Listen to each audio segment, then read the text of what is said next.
20 a.m. WCPT Willow Springs and streaming worldwide at WCPT820.com. We are Chicago's progressive talk, where facts matter.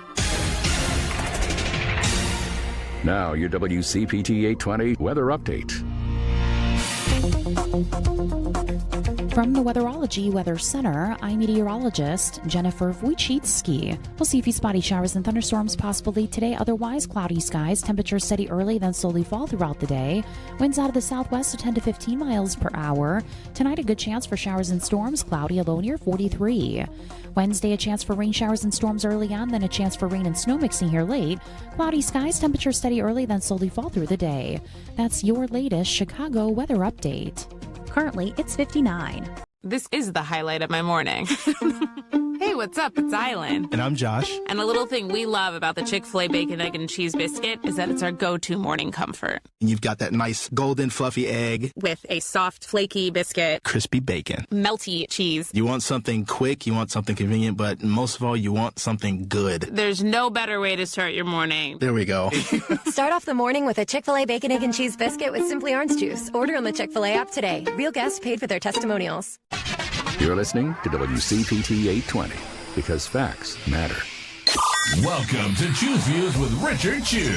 Get ready to dive into a world of insightful conversations and thought-provoking discussions. As progressives, our job is to have an all-inclusive, full-on assault with all of our players. A show that focuses on moving our political, social, economic, gender, and cultural conversation forward. And all of our players means all of our players. It's Choose Views. And now, here's your host, Richard Chew. Good Tuesday morning, progressives, and all the rest of us that are out there. Welcome to the March 10th, 2026 edition of Choose Views.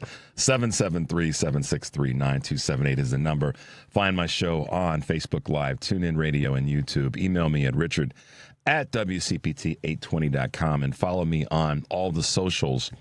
You know, I got to say something about that. You guys, I mean, it's Audible, Facebook, LinkedIn, Instagram, Substack, Threads, Blue Sky.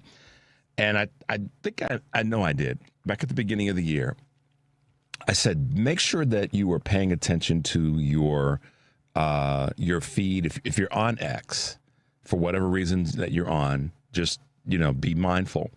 And to particularly watch the algorithm of what you're getting. I think that it's changed since the beginning of the year. I think that the way in which things are coming onto my X feed are different, and it's a lot of garbage from the right, a lot of it. So guys, be careful, be mindful. Don't go too far down some of the proverbial doom scrolling paths, and don't click on some of the garbage that's there, because it has definitely become infiltrated with that. So just keep in mind on that, and I'll keep reminding you guys as well. Make sure to catch all of our shows by subscribing to our WCPT podcast on Apple Podcasts, Spotify, iHeartRadio. We've got them all. There you can get Choose Views featured interviews, Joe Esposito live, local and progressive, Driving It Home with Patty Vasquez, and It's the Democracy Stupid with Edwin Eisendrath. Out Chicago, our other great shows and interviews on the weekends and our other times. And make your way over to heartlandsignal.com, which is our digital platform. Check out a couple things that are there. John Husted. He won't test. John Husted is in Ohio, by the way. So shout out to all of our Ohio fighters, not the Ohio Players. That's a musical group, but our Ohio fighters. See, I came up with that. Devin looked at me like, wow, Richard's brain is really clicking on stuff. But, and by the way, the Ohio Players, great group. But to all of our Ohio fighters, those who are elected officials and those who are like our good friend Kurt Herner, who are constantly in the battle. John Husted in Ohio has been caught with his you-know-what in the cookie jar and the ringer and all those other, phrases. And now he won't testify in person for the First Energy trial. He's flying to an Ohio fundraiser. Keep your eyes on John Husted. There's what's the phrase? Where there's smoke, there's fire. Let's keep scratching on what's going on in that situation, because we've got some opportunities there.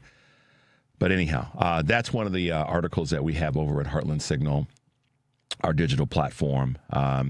Another one is from, you guys will appreciate this. And again, shout out to our Heartland Signal folks. It's a video from a government employee that was shared with the local journalist Taylor Dalen.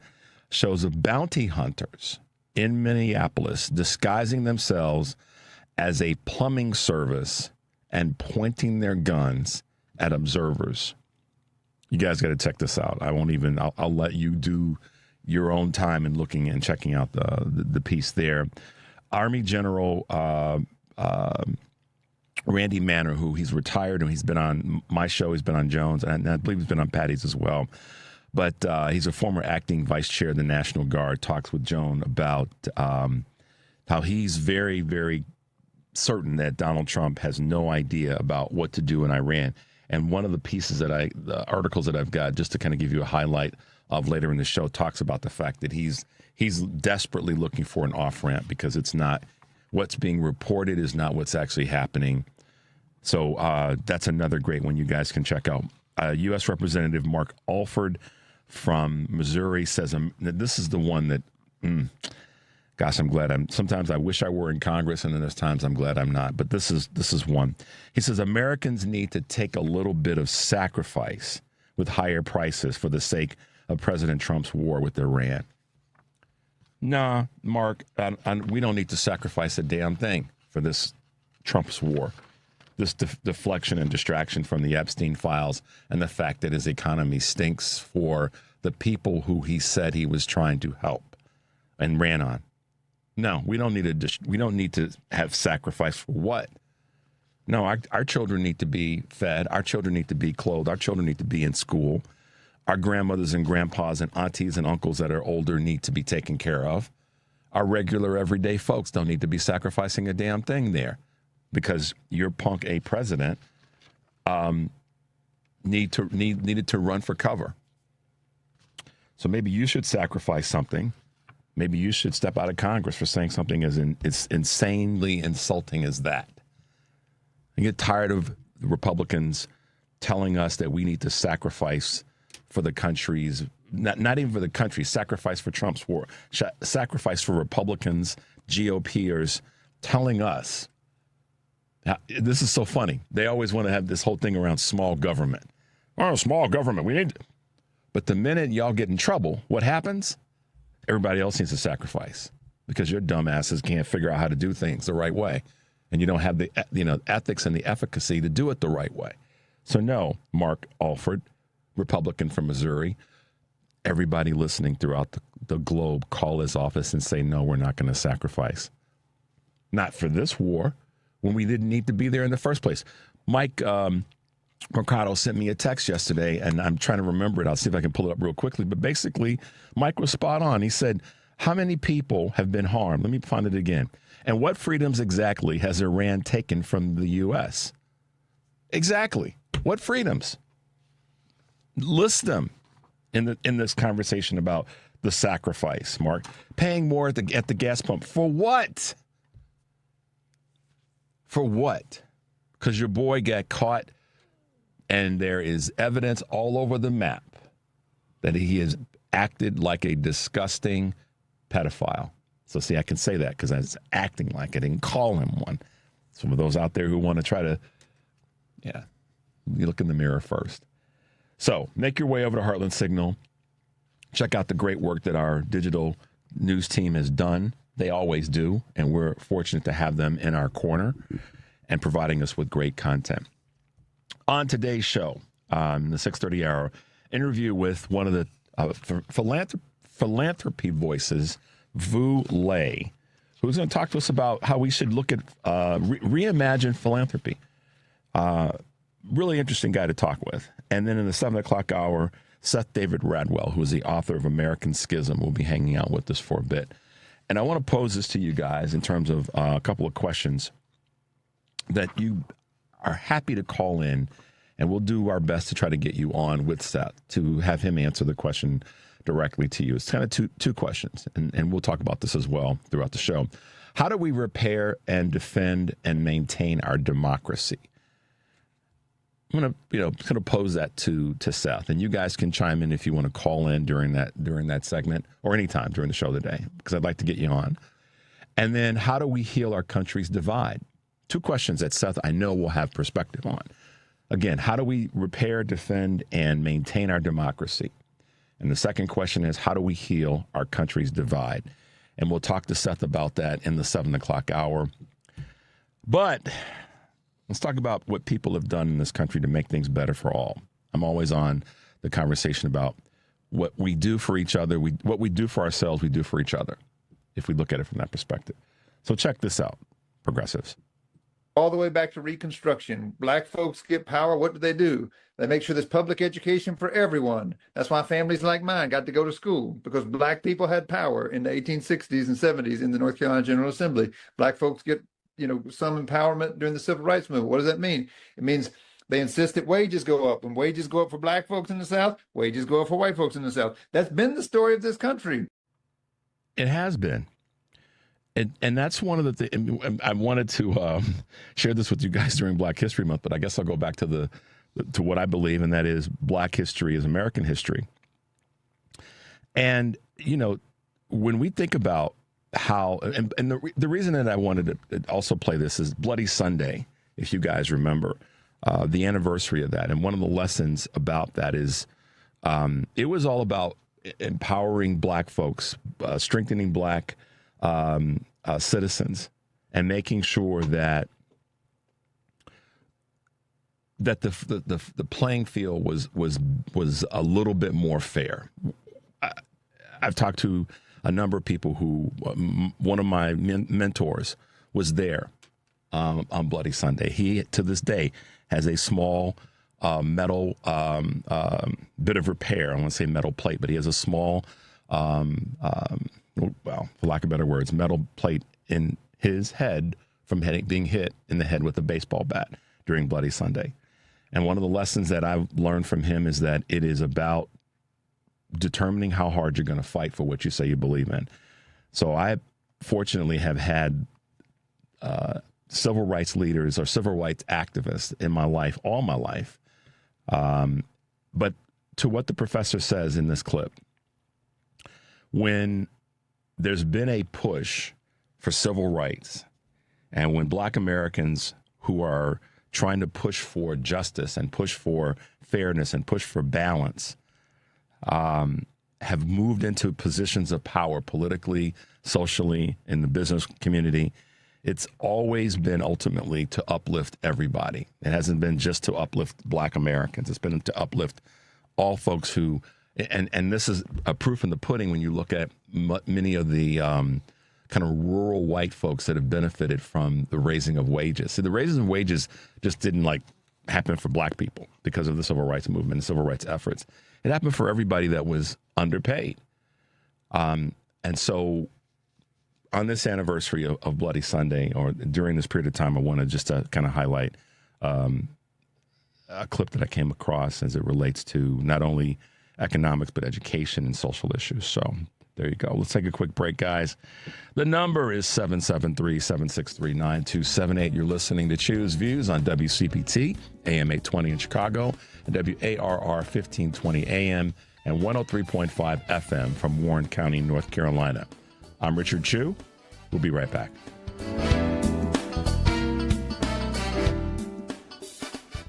Robin Kelly grew up behind the register in her dad's grocery store. So she knows what it means when the same groceries cost more each week.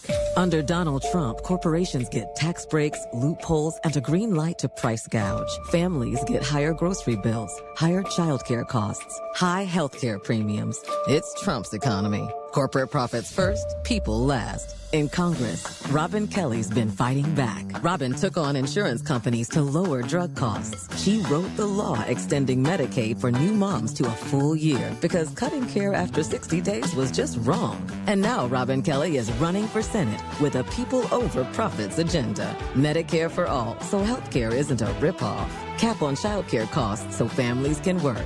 And crack down on corporate price gouging so you're not punished at every turn. People over profits. Robin Kelly for U.S. Senate. I'm Robin Kelly, Democrat running for U.S. Senate, and I approve this message. Paid for by Robin Kelly for Senate. You're listening to WCPT 820 because facts matter. Welcome back to Choose Views with Richard Chew. All right, guys, welcome back to the show, and thanks for being with us this morning. It is March 10th, 2026.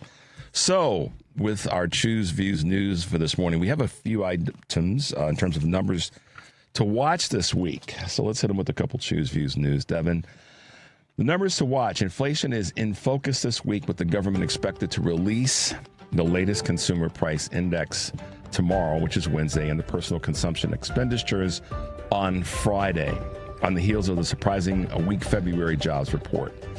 So today, the National Association of Realtors will release their monthly report measuring the number of existing homes that were sold in February. And then, as I said, tomorrow, the Bureau of Labor Statistics will release the monthly consumer price index, which measures inflation through the price of goods and services. So that's going to be an interesting report to see. On Friday, the Department of Commerce will release January's personal consumption expenditures price index, which is their preferred measure, meaning the Fed, looking at inflation. And then as well on Friday, the Department of Labor Statistics is set to release the job openings and labor turnover survey from January. The odds of a market meltdown, I don't like to be the bearer of bad news, but reality is the war in Iran has dramatically increased the odds of a U.S. stock market meltdown. According to one veteran strategist, Ed Yardeni, he predicts a 35% chance of a drop or a sharp sell-off. Now, that doesn't mean that the percentage will be that, but he's saying out of 100 percentile, 35% chance that we could see a large sell-off if this war continues beyond 30 days. That's up from his previous estimates of 20%. He's also downgraded the probability of a melt-up, which is when investor enthusiasm overrides shaky fundamentals. So, oil prices are surging past $100 as major producers cut output. Oil topped $100 a barrel at the end of the day yesterday for the first time in nearly 4 years, as the war in Iran is escalating and major refiners have curbed production. Brent crude briefly approached $120 before falling back to $105, reaching triple digits for the first time since Russia invaded Ukraine in 2022. It's interesting how war drives up the price of stuff. You notice that, Devin? War drives up the price of oil because it's one of the biggest concerns that the global financial markets measure is what's happening with oil, because of petroleum and how it's used for so many things that are manufactured. People got to step out of it. It's just not putting the pump in your car and gassing up. This war, this dude in the White House. Hims and Hers is to sell Novo's obesity drug. The months of rancor between Novo Nordisk and Hims and Hers came to an end yesterday when the companies agreed to sell obesity drugs together. Shares of Hims soared to by more than 37% on the deal, which will make Novo's Wegovy and Ozempic available on the Hims platform. In return, the telehealth company agreed to stop advertising its copycat versions of the drug, though it can sell it if they are recommended to patients by doctors. And we've talked about this before, but Live Nation is striking a deal with the Department of Justice in their antitrust case. They've settled with the Justice Department, avoiding a forced sale of Ticketmaster and ending the antitrust trial that began last week, as we mentioned. Though a few details were officially released, political reports citing anonymous sources that the ticketing giant will pay $200 million in damages to the 40 states involved in the case, class action. Plus allow third-party sellers like SeatGeek and Eventbrite to list tickets with Ticketmaster. The Justice Department and the states first sued Live Nation back in 2024. So there you go, guys. A couple of quick Choose Views news items on this March 10th, 2026. I want to circle back to one of the things that I just talked about there for a moment, and it relates to oil prices. So how do we want to approach this? I've heard rumblings from various people that have said, when they go to the gas station now, they're paying more. They're filling up. The cost to fill up is increased. And And we're faced with the reality that if this war continues, we're going to see pressures from a couple different angles. Gas prices certainly, but then there's going to be an increase in costs of some other items that are they're day-to-day items, but they're sometimes ones you don't really think about. If you got to get your car repaired, or if you've got to get new tires for your car and things of that, where rubber's involved, we can see an increase in the pricing there. Or, anything that's manufactured where rubber is part of that, or certain plastics are part of that. So there's a lot of things that we could see increases in. And I'm hoping that people are going to pay attention to this and know, Representative Alford, we don't need to sacrifice, because it's not going to be a short-term sacrifice. You got to understand that these things are a rolling cost. If one increases, then something else is going to increase, and the next will increase, because our economies are they're dotted line connected. So we have to pay attention to that, and I'll do my best to keep you guys posted as to what I'm reading, hearing, and finding out, so that you are somewhat plugged in, or at least we have some additional data. Let's grab a quick call from Andre this morning. Andre is always a good source for keeping it real. Good morning, Andre, and welcome to the show. Good morning to you, Mr. Chu. Thank you for having me. Absolutely. I listened to the question that you posed to the audience. I hope I'm on point, but you said that what can be done to try to make things better. I watch a lot of the medical shows and different shows that have the physicians and doctors on, and you have a situation where they always talk about mental illness, but they never classify it. So I think to make things better, we should first find a way to classify racism as a sickness. If people call and say Trump deranged syndrome and these type of things, but racism need to be declared as a sickness, and it should be stated why it is a sickness and why it's non-productive. See, because people are in denial about that and been in denial for years, and first thing they will say that I'm not a race. So whether you are black or white, I do think that racism need to be classified as a sickness. And then from that point, once a sickness is identified, then the healing process can begin. That's just what I want to say about that, Mr. Chu. You always enlighten us, Andre. The guys in the studio are nodding their heads. You have enlightened us in a number of ways when you just sort of presented us with a different way of thinking about something, or at least you've questioned things in a different manner. And let me come back to something come back to what went through my brain when you said that about improving the country. It is enslavement and the racism that still supports this disconnection that we have in the United States, or really throughout the globe, but certainly here in the U.S. It is a sickness. And Toni Morrison was, I can't remember the interview, but she was talking about this with someone a few years ago. And she said, what would white America do if it were to alleviate itself from the sickness of racism? And what would black America do if it were to have that foot taken off of its neck, and how much better the country would be? But I go with you on this in terms of the diagnosis and something that's been perpetrated for such a long time.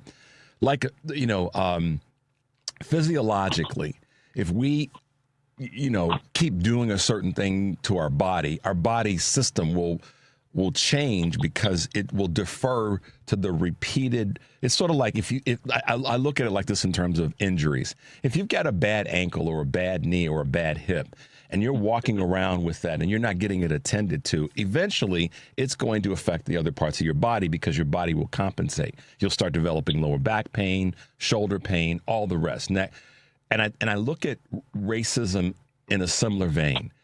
By not fixing that, or to your point, even acknowledging it or diagnosing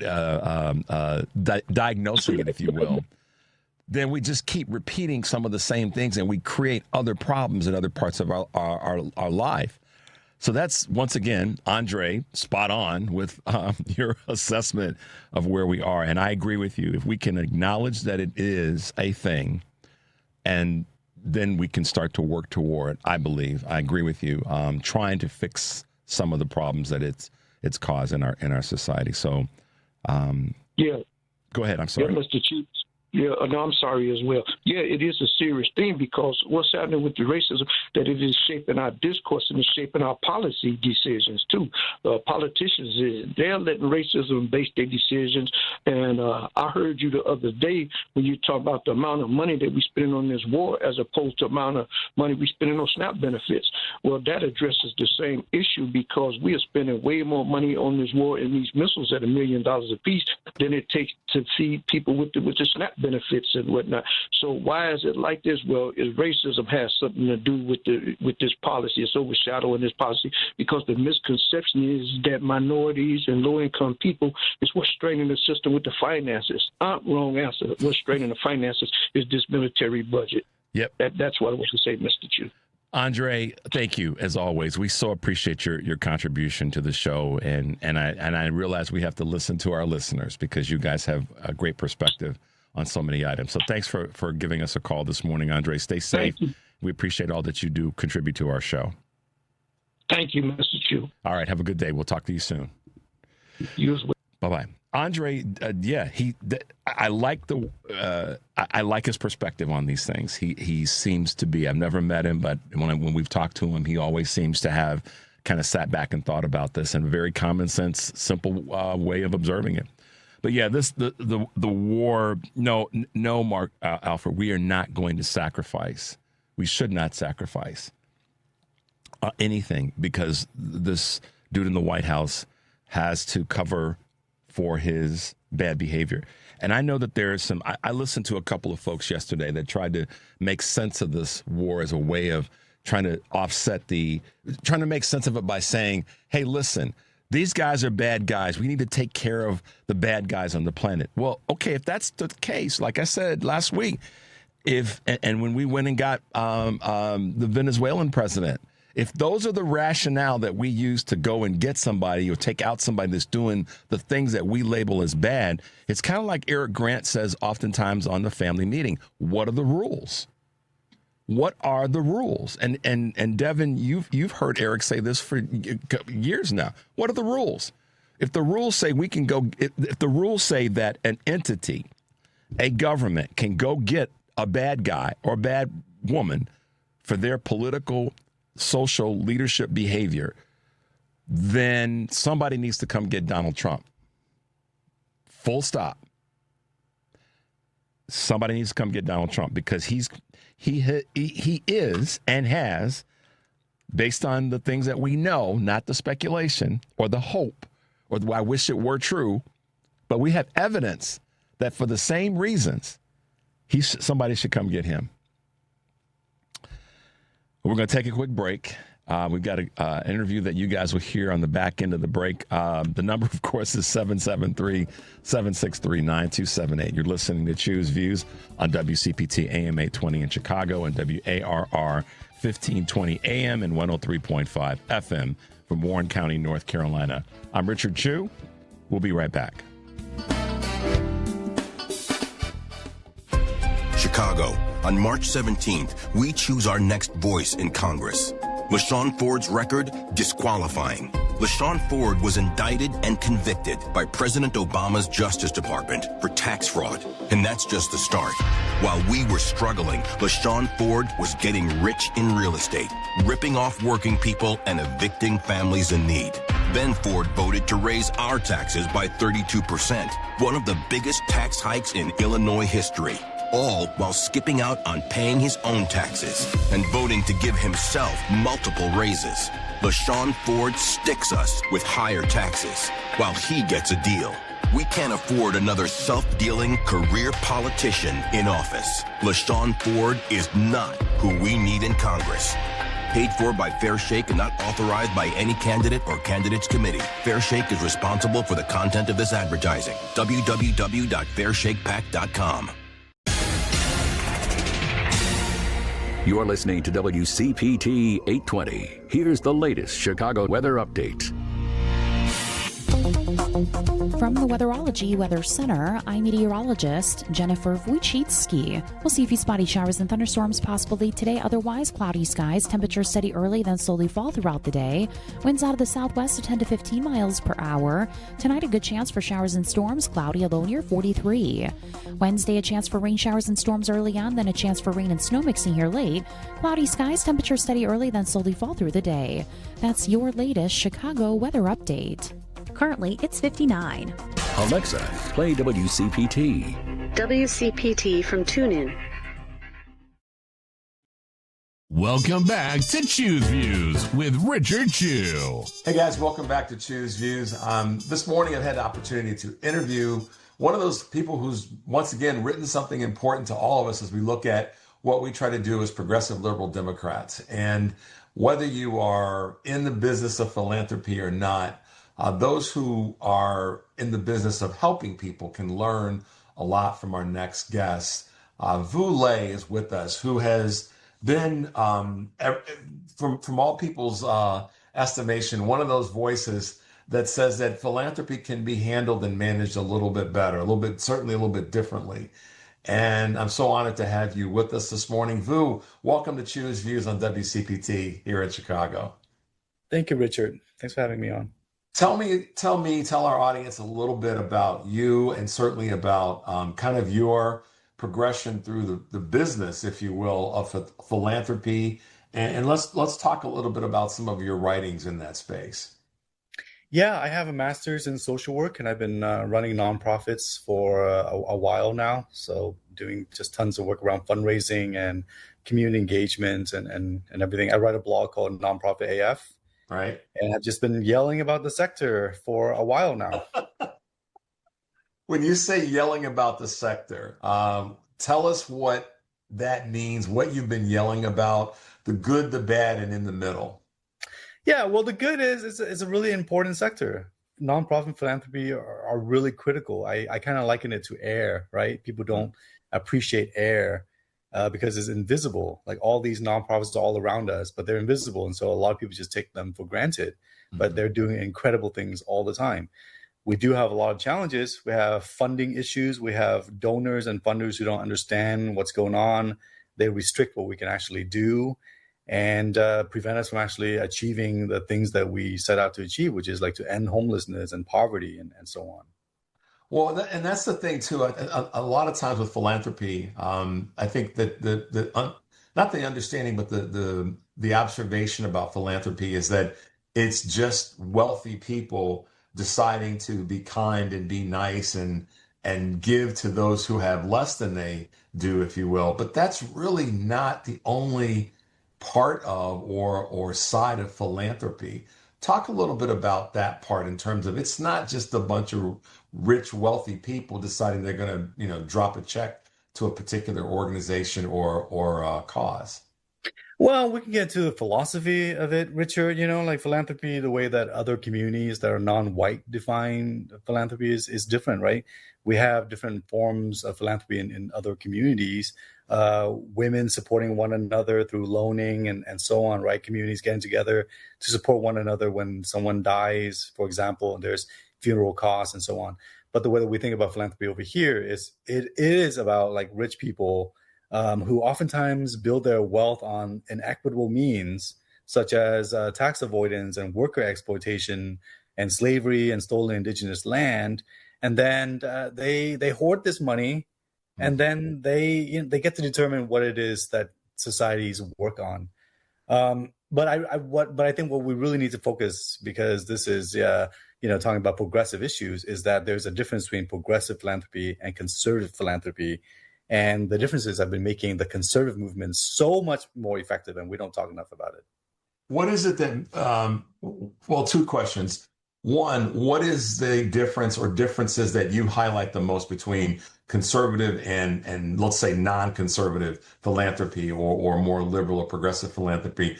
And then what are some of the things that you look at and say that candidly they might do well that Democrats or progressives could do better at? Absolutely. Conservatives, there's clear differences. There was a report that came out 30 years ago by Sally Covington that highlights, that studies the major progressive versus conservative funders. And what they discover is that the conservative funders, they fund for like 20 or 30 years at a time, right? They provide unrestricted funding, and they fund several key areas, including, political engagement. They fund community organizing. They fund their cultural warriors. That's why we have a whole bunch of conservative pundits out there, right? And we struggle to name a few progressive ones. Like you, like, for example, if I were a conservative philanthropist, I'd be like, I'm going to give Richard $5 million a year for the next 20 years to build his platform, right? This is what we have. We have tons and tons of conservative voices out there producing tons of stuff on social media and everywhere, right? They're the conservative funders also engage in like shaping the judiciary. So like the biggest political contribution is $1.6 billion, and it was going into like a conservative organization to turn the judiciary, to turn all the Supreme Court justices to be right-wing justices and all the lower courts as well, right? We refuse. So progressive funders fund 1 year at a time. It's highly restricted. It's like, we don't want to fund overhead. We want you to have 18,000 reports, and for this little tiny amount of money, we don't fund you nearly as much as you need. You got to reapply every single year. We think that you're parasites and freeloaders, etc. And then we wonder why the conservatives have been so effective over the past several decades. Well, it's kind of long-range planning to change the dialogue, to change the message, and ultimately to change control in so many areas that impact all of us. One of the things that came to mind when you were describing that, I couldn't get my head away from thinking about the statement that Mitt Romney made a dozen years ago about the whole idea around what ended up being part of Citizens United, in that corporations are people too, and that's kind of, correct me if I'm wrong, part of their ideology around philanthropy is that businesses almost have the right to fund conservative ideology. You see what I'm saying? Yeah. And that has been a huge problem. And we've been on the defensive about that all the time. Well, I think that we should be on the offensive. I think we should be thinking about on the same level, but, on the opposite end of the continuum, the progressive end. Like, if corporations should be treated like people, then why not like a rainforest? Why not a river, right? Why wouldn't we give a river or a rainforest the same rights that a corporation has, so that it can also sue and vote and so on? We don't think like that. That's amazing. And I honestly hadn't even thought of it from that perspective. I guess that's one of the reasons that you write the blog, Phil, that you do.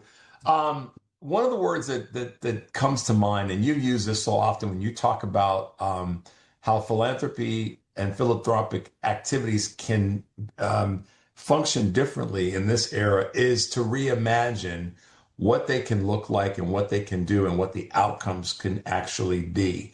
Talk a little bit about what you mean or what you see when you say reimagine philanthropy.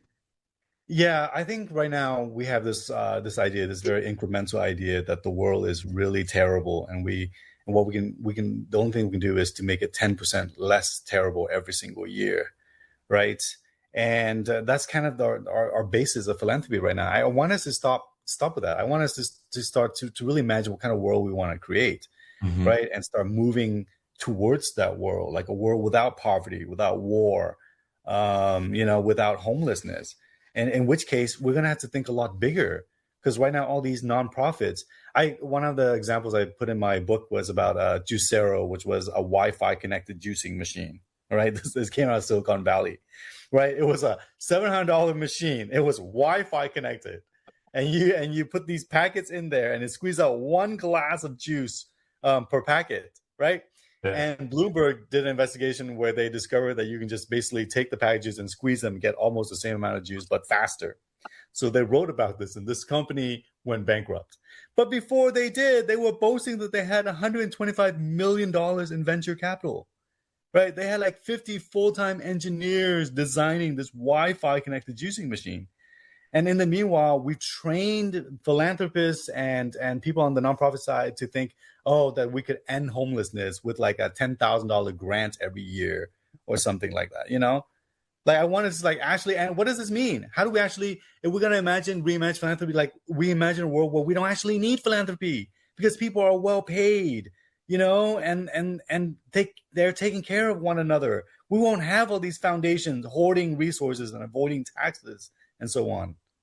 One of the things that's interesting about that is in terms of reimagining. I think that when I ask this question, and I try to ask it at least weekly on my show, is what is it that everyday folks would like to see our political elected officials and those running for office and the business community do differently from the progressive, liberal, democratic perspective?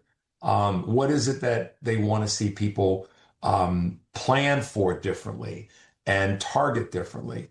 What are some of the things? I mean, obviously in the philanthropic space, you really kind of drilled down so well on that to explain and expose. But more broadly speaking, what do you want to see, or what would you like to see more of our elected officials, those running for office, and even our business community sort of reimagine about how we move our society forward? Yeah, well, we have some really good examples in like Zoran Mamdani, for example, and what he and his team have been able to accomplish over in New York, right? We have like paid childcare, and we have more housing for people and increased wages. Like these are not things that are outside our means, right? We spend billions of dollars right now on war with Iran, for example, right? When that money can be used for much better things like education and civic infrastructure and everything. So I'm not so sure we even need to reimagine. Like I feel like we've lost our imagination and the ability to actually even believe that these things could be true, right? But there are people doing incredible things out there. And so I think we just need to restore that sense of imagination back here. And we kind of think of philanthropy as something that's separate from politics, but that's not true either. The conservative movements have really integrated all nonprofit philanthropy into political system. I mean, look at Turning Point USA, for example, right? It has thousands of chapters across colleges and high school even. Right. And it's like trying to get all these young people to have a conservative right wing view. Right. And it's a nonprofit. It's philanthropy. Yeah. Right. It affects politics. And we on the left, on the progressive side, we think that politics and nonprofit philanthropy are completely separate things. So is it somewhat also a little bit of this feeling from the left or from us as, progressive liberal Democrats?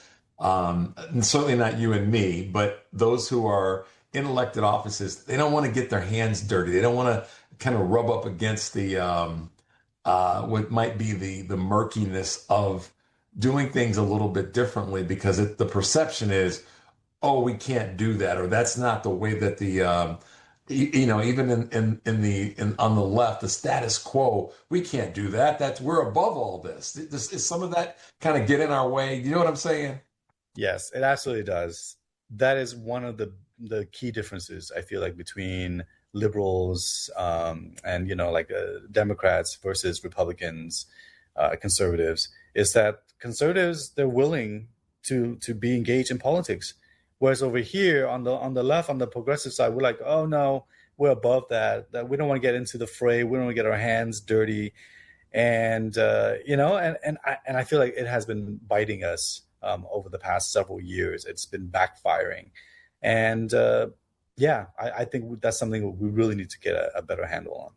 Yeah, and in the conversation about funding projects, one of the things that I think there's no thinking about this is the fact we don't have enough of the so-called progressive business leaders who have wealth and who have access and who have means actually stopping and then stopping their operation as a silo, but coalescing and saying, this is what we believe, let's go do this. And I think about it when it comes to media.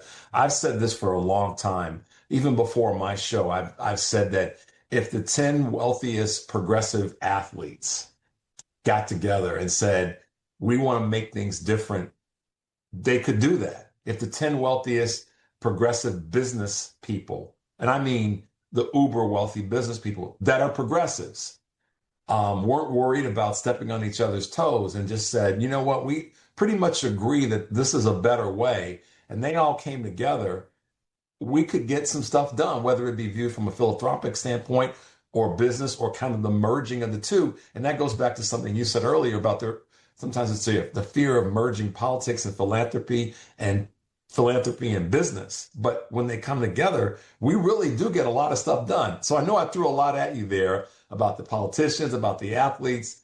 About the business people, about the athletes. But what are your thoughts there? I agree with you. But I think that we have to kind of examine why they're so resistant. And I think there's probably a couple of reasons. One is that oftentimes there's neoliberalism, this idea that capitalism is still the best system that we have and we can't do anything else. And to say anything bad about capitalism is blasphemous. So a lot of people who claim to be progressive, they still believe in capitalism. Okay. And also the way that we've trained them in philanthropy and in nonprofit, which I think is very egregious, is this idea that like rich people and philanthropists should be put on pedestals. We've been trained to tell them that they're heroes when they donate money, right? Why would they want to get rid of a system where they are treated like heroes here? In many ways, they kind of want the system. They unconsciously want the system to exist so that they can be seen as saviors within the system. Whereas if we actually get what we want on the progressive side, there wouldn't be all these billionaires. There would not be so much wealth disparity in the first place, right? The other reason I would say is that is what MLK called, like the white moderate, right? This idea that like the biggest threat to justice are not the people who are burning crosses and being overtly racist. They're like the very nice people on the side who are like, can we all just get along? Can we like not ruffle feathers? Can we be civil to one another? Can we not be so political?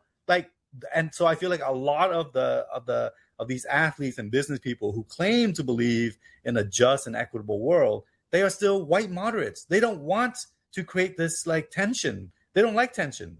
They don't like conflict. Wow. There's an author. He's a professor here in Chicago, University of Illinois, Chicago. And his name is Kevin Schultz, and he's written a book called Why Everyone Hates White Liberals, Including White Liberals.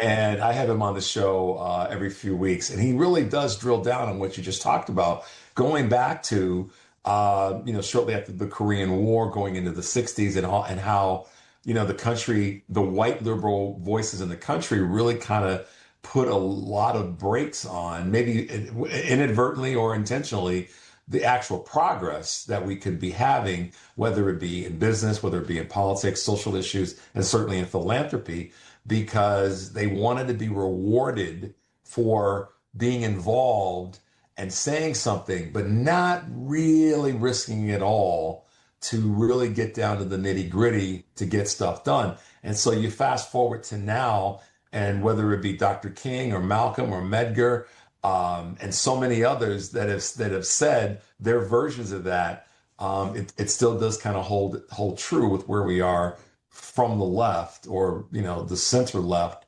when it comes to this conversation. Wow, I'm interested to hear your take on that. Wow. Yeah, well, I think philanthropy has become one giant white moderate sector, right? And we're experiencing, I think, this existential crisis right now, where a lot of us have to understand, like, is this where we want to be? Is this actually solving? And I think it parallels this existential crisis within the Democratic Party, right? Because I feel like right now the progressive young people, Mamdani and others are like, look, we can actually be progressive and win. We don't have to be like these neoliberals anymore. Can we still? But then there's a bunch of neoliberals who have been in power for so long that are like, no, we can't let you progressives in on this. Nope. They're very turfy. Yeah, and so, but I'm like, do we want to win or not? That's really the question. Do we want to win or not? And it is I recognize that that's a conversation, which is why I'm so glad that we can have you on and talk about this, because so many people, and you talking about it from the perspective, from the position of philanthropy, and how that mindset is embedded into, if I give and I'm doing all these things and say I'm getting the acknowledgement for being a good person, for giving, and providing, sort of help to those other people, then I don't have to really get my hands dirty. And it is, unfortunately, it is one of the things that is a challenge inside of the Democratic Party, certainly the more centrist Democratic part of the party. That's good. I'm glad you were able to highlight that. Vu, talk a little bit more, if you can, about the book and what people can expect from Reimagining Nonprofits and Philanthropy. What can people expect from the book? I know you've got a lot happening with it in the release of it and all, but share with our listeners a little bit more about what they can expect. Yeah, Reimagining Nonprofits and Philanthropy is just about that. We have all these things that we think are immutable, that are not changeable about this sector. The way that we have boards, the way that we do fundraising. And the book is about giving permission for people to think differently and to say, and to think, I don't have to do it this way. Look at the way we do fundraising, for example, right? The way we do fundraising is about sucking up to people with wealth and power, and having them avoid talking about where their wealth comes from. And so the book, and that chapter, I talk about, okay, let's actually talk to people about where their wealth comes from.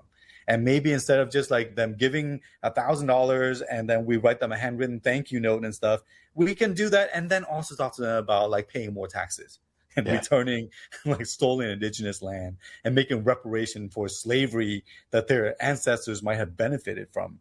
Right. That is very different than the way that we've been doing fundraising or the way that we do like leadership. We have this sort of model from the corporate world that we inherited, where it's like one person at the top of the pyramid. Well, right now, a lot of, especially younger people, are like, we don't like that. Mm-hmm. Maybe we should have a flatter structure. Maybe we shouldn't even have any leaders at all. Maybe we should have 3 co-leaders, right? We don't need to have like the same sort of stuff that we've always been doing for the past several decades, many of which we inherited from a very dysfunctional corporate structure. Yeah. And it's interesting that you say that, because what I was thinking when you were saying that is our business structure has actually laid over onto our political structure, certainly when it comes to how we are laid out in these United States of America. We have a president, and he or she, or in this case, he, the he's have always been the sort of final word, and we look up to him. But without recognizing that we've got these other branches of government that are supposed to be a regulator on that person. But even in that case, we have a Supreme Court and a Chief Justice of the Supreme Court, the icon figure. And with Congress and with the House and the Senate, on a federal level, we have the Speaker of the House, and we have, the Senate Majority Leader. And so we do have some structural things that I think have impacted how we navigate, and a lot of it's just sort of, to your point, you're right, passing it on because it's worked or it's been acceptable. I don't know if it's worked or not, but it's been acceptable. But it's working for like wealthy white people. Yeah. So why would they want to change this? So we need to reimagine. I mean, we can reimagine nonprofit philanthropy, but absolutely we need to reimagine our society as well. One of the points I make in the chapter, again, is about like the loss of imagination. I think about like the defund the police movement. If we think about that, if we look at every single city's budgets, like city budgets, like the police going to be like the biggest, sometimes like 10 times more than civic engagement, the arts, housing, education, etc. And I'm like, that is dystopian. Right, that's dystopian. Like if you write about this in like in the Hunger Games or whatever, you're like, wow, that makes sense in the Hunger Games. Why would it make sense here? But we've just accepted it because I feel like we've lost our imagination. And when we started talking about, let's talk about, reducing the police funding and so on, people were like, what? No, we can't do that. Even among many of the people in nonprofit philanthropy. And I'm like, why can't we do that? Why can't we imagine a world that's so safe that the police presence is not so needed in the first place? Yeah. So as we wrap up, Vu, and thank you so much for taking some time to chat. I'm sitting here just laughing at your perspective on all of this. What is it that keeps you going in this fight that we both are in and all of us are in? What keeps you going? Yeah, things are pretty dire right now, as we all know, right? But I get a lot of hope from just the people who are resisting every single day, who are building community. I hear stories about just artists getting together, community members getting together.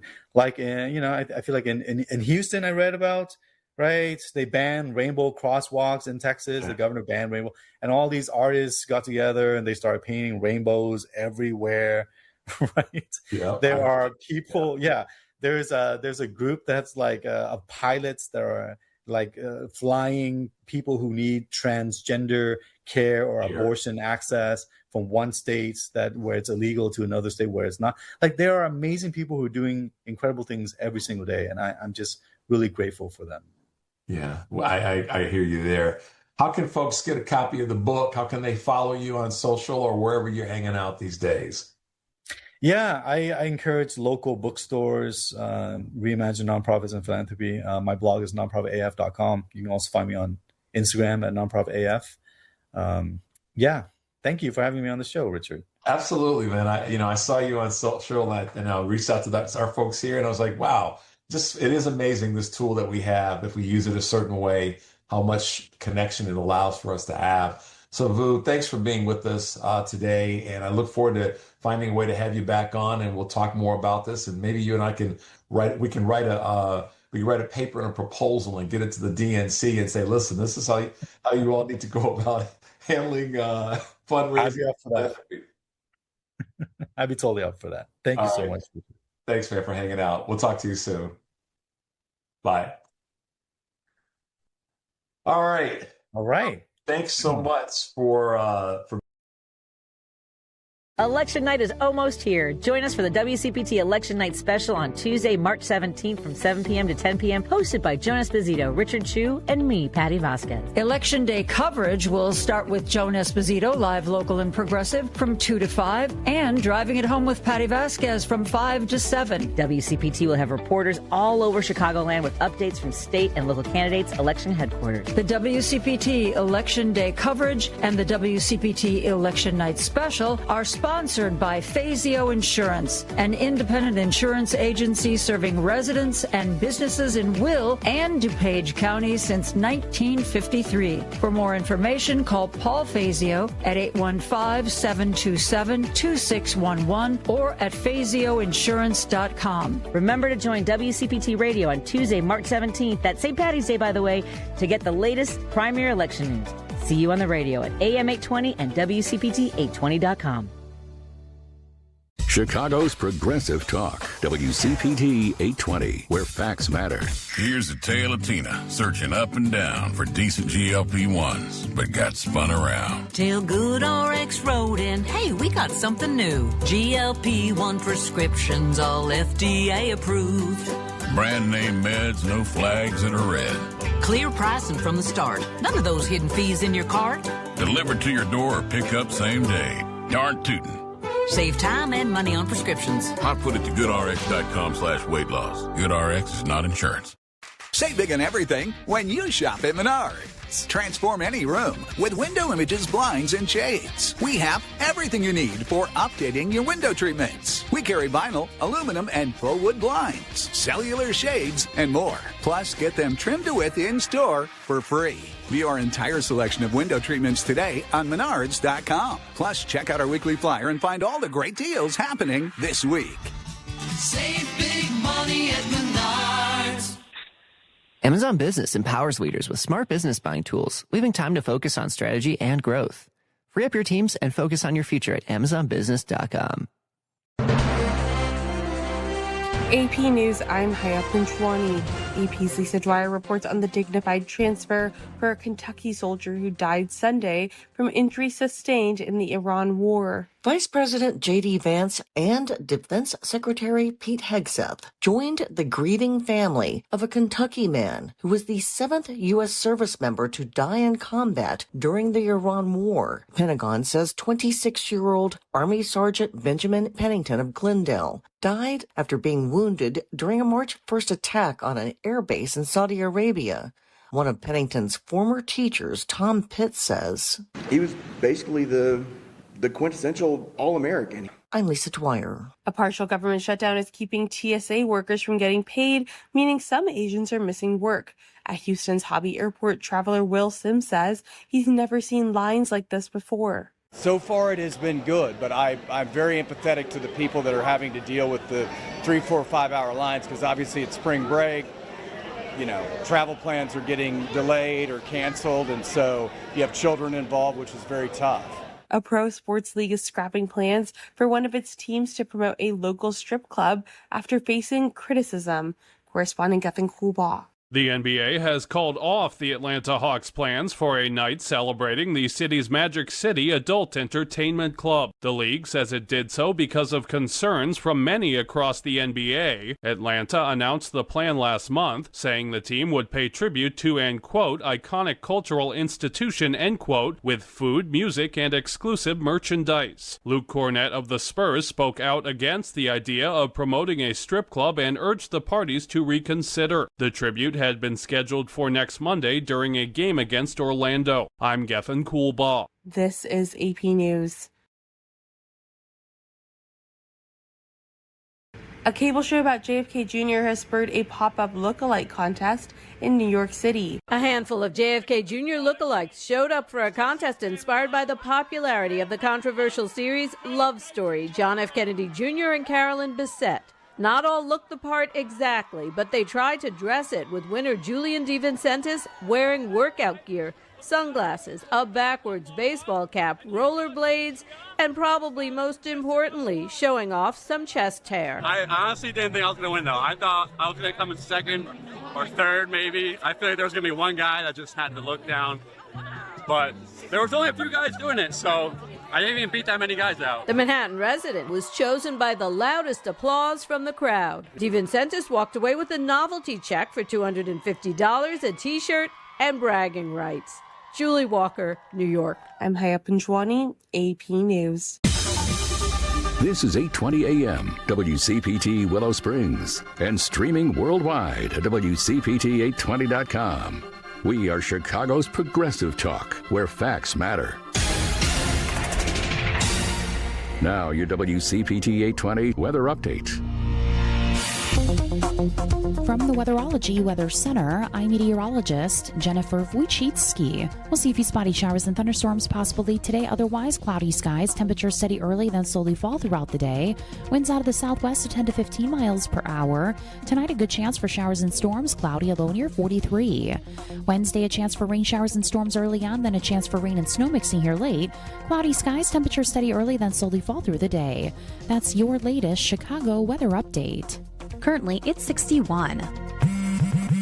Straight Talk Wireless presents Pickup Truck Wisdom. If you're only good to your new friends, you're not going to have any old ones. Straight Talk gets it. That's why new and existing customers get free 5G phones on Verizon's 5G network. Pretty simple, really. You keep good people by being good people. Find us at straighttalk.com and Walmart. Straight Talk Wireless. Straightforward. Always. Taxes and fees apply. Plan purchase required for free phone offers. Copyright 2026 Verizon. Chicago's progressive talk, WCPT 820, where facts matter. Welcome to Choose Views with Richard Chew.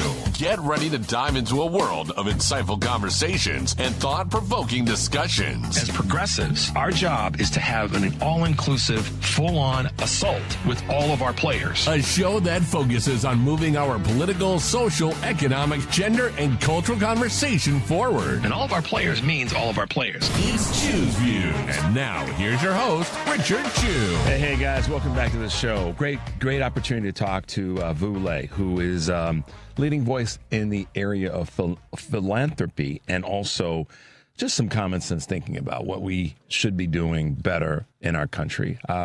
So thanks to Vu for hanging out with us. Today on Live, Local, and Progressive, Joan Esposito will be taking your calls and talking to Majid Padalan, who is also known as Brooklyn Dad, Defiant, Illinois Congresswoman Nikki Buzinski, Fritz Kagi, Cook County Assessor and Democratic candidate for re-election, and Chicago Alder Byron Sigo Lopez, candidate for Congress in the 4th District, Illinois. Donna Miller, also candidate for Congress in the 2nd District in Illinois. Live, Local, and Progressive, weekdays 2 to 5 here on WCPT, heartlandsignal.com, and tune in.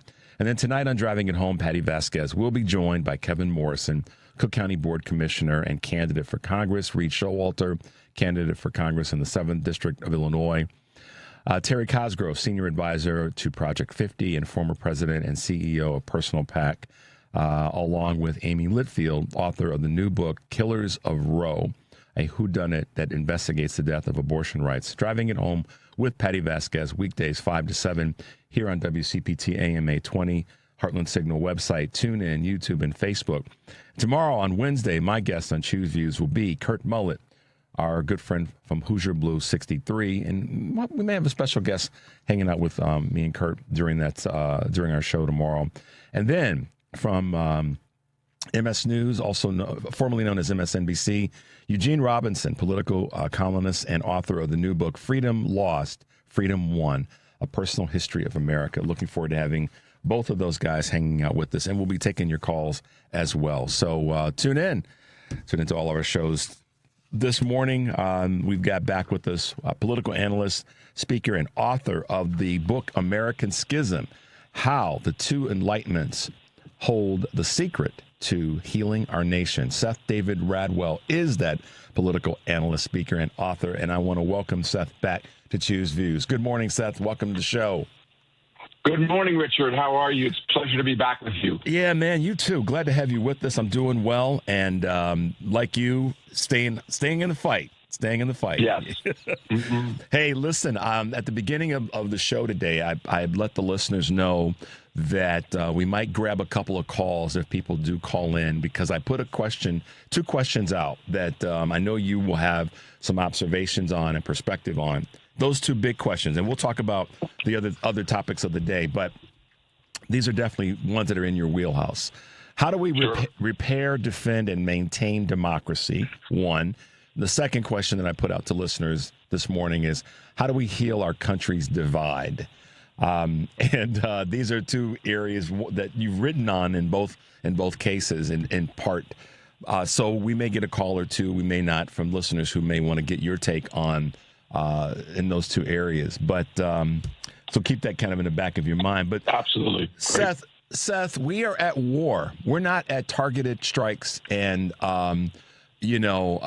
softer language. We're at war right now. Absolutely, we're at war. And Richard, what's interesting and also frightening is that in the modern era, this is not the first time, but it's probably one of the most egregious times where we've gone to war without the approval of Congress, which I'll remind your listeners, who they may know this already, but Congress has the obligation and the right to declare war, but not the executive branch alone. Now, we've seen this being abridged many times in recent history, but it's good to remember. So we're at war, and it's not clear from my perspective what the strategy or the end game is, and we should be very concerned about it. And the concern is, for me, the safety factor, obviously for you and so many millions other, I'm certain. The concern is the safety factor. Those who are servicemen and women that are in the region, that their safety has now been amped up so high, and we've already lost people. We don't know the actual numbers, and I think I would probably not sound crazy to you in saying I don't believe what the reports are of the military men and women, American military men and women that have died or been injured. I don't believe the numbers. One, from a safety standpoint. So let's take that part first, and then we'll go to some of the other pieces of the concern. Go ahead. Well, okay. So you're absolutely right, first of all, to not trust because we know from this administration that it's been that their ability to bend facts into something else is extraordinary. So I would certainly be circumspect in believing everything coming out of the White House for sure. Now we do have reporting there as well. I think so. You're talking about the short-term danger to our men and women in service, and I think that's absolutely true. There's no question about it.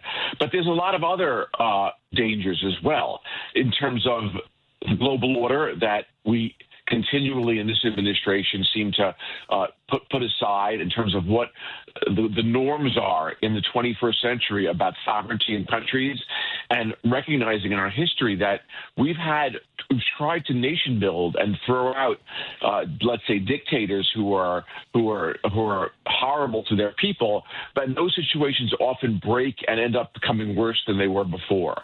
So it's kind of a cavalier experimentation that Trump is on, and we're going along with it, unfortunately, and we don't know what the dangers might be just right around the corner. Exactly. When you talk about allies, I wrote that word down, or the world order. Our need, our obsession to do these things, to go to these, to conduct these wars from the perspective of regime change. Well, yes. I kind of looked at like this, and I said this earlier in the show, and you may have heard it, but if you didn't, I'll say it, and you can give me your thoughts. What are the rules? Because if the rules of engagement for the United States have been or are currently in this administration that we want to take out a dictator because he has done or she has done these things that we don't agree with or that we think are bad, when there's really been no actual armament threat, in other words, Iran can't get a missile to our shores, then what is if the rules are, well, we don't like them, or we think that their regime needs to be changed because of the way they're treating their people? Well, that same light could be turned onto the United States in the blink of an eye, and that the current sitting president should be removed if we're basing it on other countries not liking the way in which our leader is running our country. I know it's a reach, but what are the rules? No, well, that's kind of exactly the point. That since World War II, we've had a global order where we respect sovereignty, and there are three polls right now that completely seem to, well, at least two of the three. So we know Russia doesn't respect that because they've invaded Ukraine, and Ukraine was a sovereign nation. It's clear that we've now, both in Venezuela and now in Iran, one could make the case that these were horrible leaders, and I might agree with that. But once you break the global order or the rules of sovereignty that we were supposed to respect, what are the implications for now China, let's say, which is the third poll that I was referring to go into Taiwan or to, again, break the global order? So, we do this. We need to have some perspective on what this takes. The idea of, and with all its flaws, the idea of the United Nations was set up after World War II as an order so that we would do this in conjunction with other nations. There'd be an international movement of allies or people that aligned to try to correct major injustices in the world without having to invade countries. And that sounds maybe to some of your listeners idealistic, but in fact, if we don't abide by that as the leading power in the world, what example are we showing, and what will be the subsequent consequences of that action? Yeah, that's so well put. You're listening to Choose Views on WCPT AM 820 in Chicago and WARR 1520 AM and 103.5 FM from Warren County, North Carolina. I'm Richard Chu. We're talking to Seth David Radwell, political analyst, speaker, and author of the book American Schism: How the Two Enlightenments Hold a Secret to Healing Our Nation. I want to get to the two questions that I put out to you, Seth, but I got to come back to an area that is a part of your expertise, part of your life's work, and that's the money. That's the business side of this. The business side of this war is something that I've been saying. I know you've been saying it, and you probably are going to write something about this sooner than later, and that is the business case can't be made that we're going to spend billions of dollars invading a country when we get folks at home that we could just redirect that budget and make their lives better, which is what Trump and the GOP ran on. That business case hasn't been met, and now we're spending money, we're wasting money in this war. Talk a little bit about that from your business perspective. I was just, Richard, I was just with 150 business leaders in Cleveland, CEOs of businesses in Cleveland, leaders in the community, and we were talking about this very issue. I mean, I think $6 billion a day is, I think, just the cost, not even of all the personnel, but all the cost of the armaments that we're spending. So, yes, we have tremendous problems in our country here. We have... Let's put aside the $38 trillion of debt that we have, which, by the way, Richard, we always should remember, this means that we're expecting our future generation, our kids and grandkids, to foot the bill for this. We're borrowing money for them to pay back, okay? So besides the deficit and the incredible debt, we have tremendous problems with homelessness in cities. We have incredible issues regarding access to health care for millions of Americans. I could go on the list of how many. We have infrastructure crumbling. So, of course, we have huge needs here. But we are now spending this money on an adventure where there's no clear strategy, there's no clear end game, but it does, of course, it feeds Trump's ego because he feels that he's done a successful operation in Venezuela, so why not continue the game and try to see if we could change the power in Iran? I think Cuba, of course, is what he's been talking about next. So yes, your point is right. This is not a priority given what's going on in this country, and we need to focus on that. And this goes back to the measuring data of Venezuela versus Iran. It's two different scenarios, and it's like, let's put this in the case of business as it relates to purchasing property, which is supposedly Donald's thing. So you go buy it. There's places where you would invest in real estate because maybe that area has been underserved, and there's opportunity to raise the economics of that area and buy property, build, and grow there. It makes sense. But then there's others that are, let's just say, toxic waste areas. Why in the hell are you going to go there? Because your cost of getting it to a point where you can build and grow it is deeper, no pun intended, than what you may have on the back end. This is exactly, once again, Donald Trump's playbook of bad investments. Even if we were to go down the business alley and take away the whole public side and the humanity cost. Venezuela, Iran is not Venezuela. They're just not. They're completely different. Did Venezuela strike back at anybody after we went in and kidnapped Maduro? No. Within minutes, Iran was launching missiles. We're in it's very combustible area of the world, of course, and we should remember also the tragedy. I mean, there are 90 million Iranians who.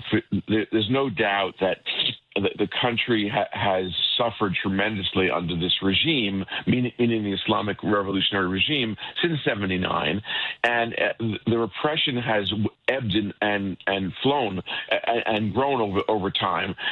But we are now.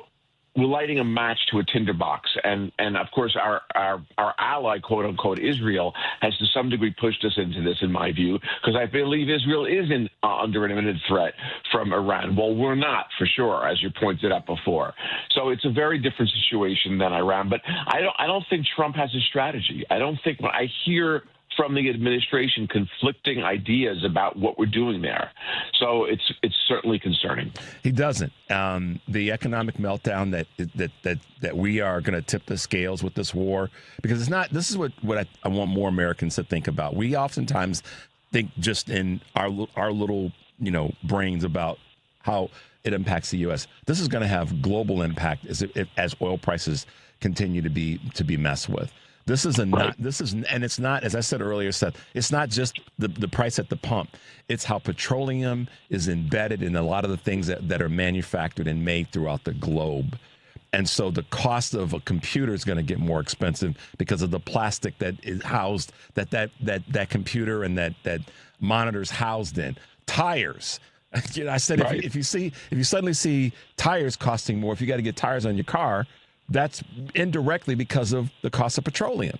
And so, this car, even an electric car, has rubber tires. So absolutely. Yes. Go ahead. It's no, but Richard, your point is that Trump ran on the economic problems facing the country, especially things like inflation and the cost of living. And since his administration has taken over, we haven't seen an improvement in that, and now we're going to put it much worse based on oil being such a phenomenal, critical element in so much of what we consume in the United States. Even with the green energy pushes over the last decade or two, we still have a tremendous dependency on oil.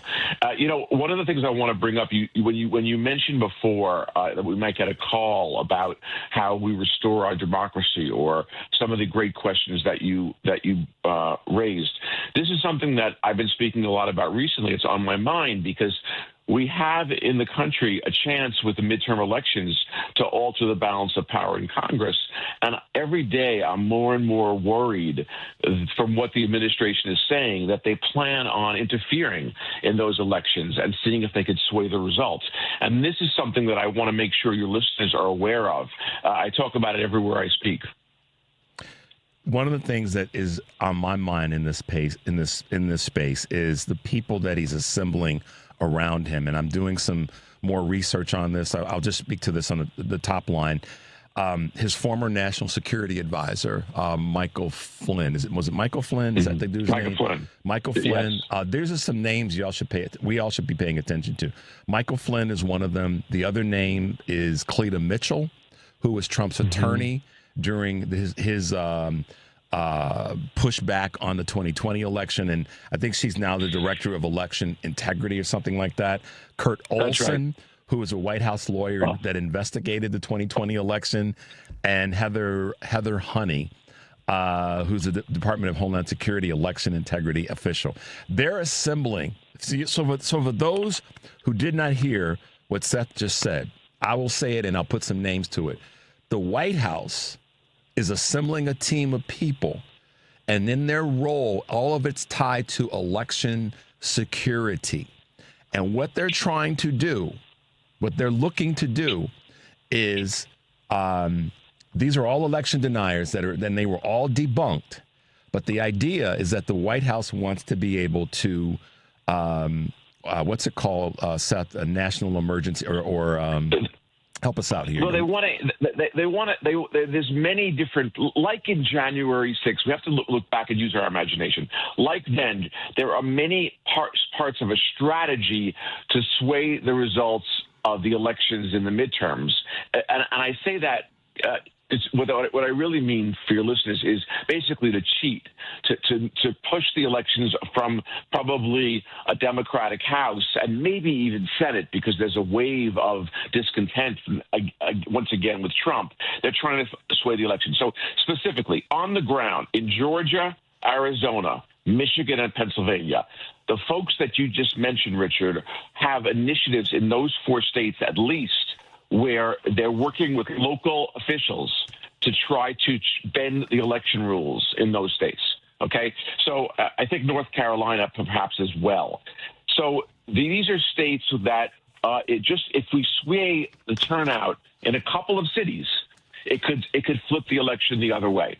So the names you mentioned are involved in these efforts. This is along with the SAVE Act, which is a national federal act to try to not only require voter ID, but to make sure that anyone trying to register to vote has a birth certificate, proof of citizenship or proof of birth, which is somewhat of an onerous requirement for new voters.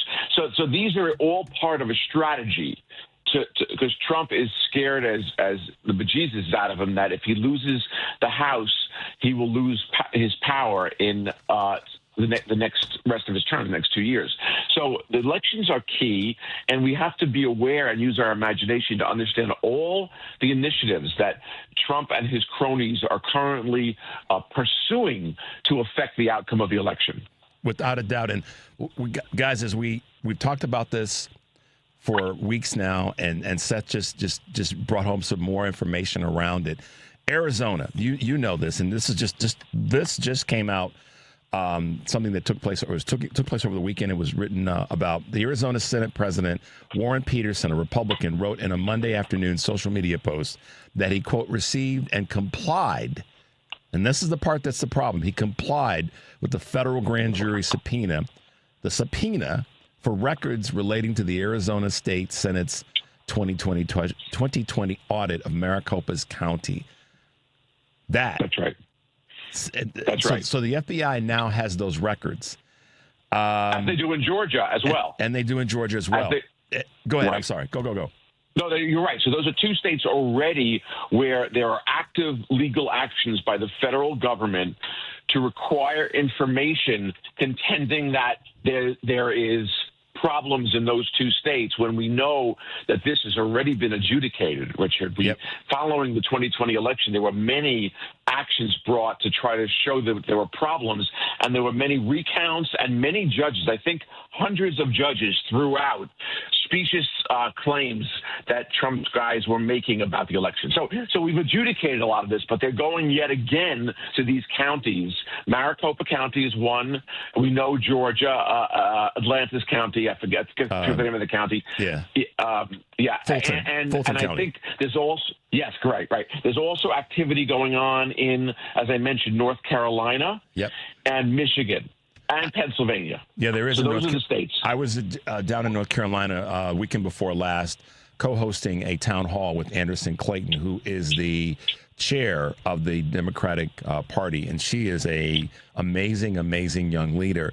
And that was one of the things that we talked about, those of us who were there on the panel and some of the folks that were other elected officials in private, that's one of the things that they're trying to do with some of their state elections.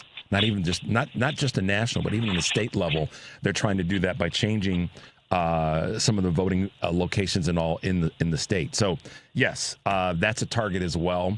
And some of the state officials, Republican, they've got a supermajority in the Senate, and they've got a majority in the House. So they're doing everything they can to take away voting rights and suppress, like Greg Palast, the documentarian, talks about in some of his work. Seth, listen, man, it is always great to have you with us. I love that we've been able to check in with each other every couple of weeks to talk. Me too.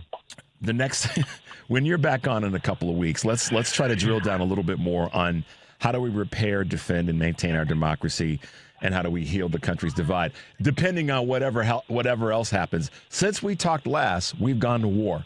That's crazy. Yes. That's absolutely crazy.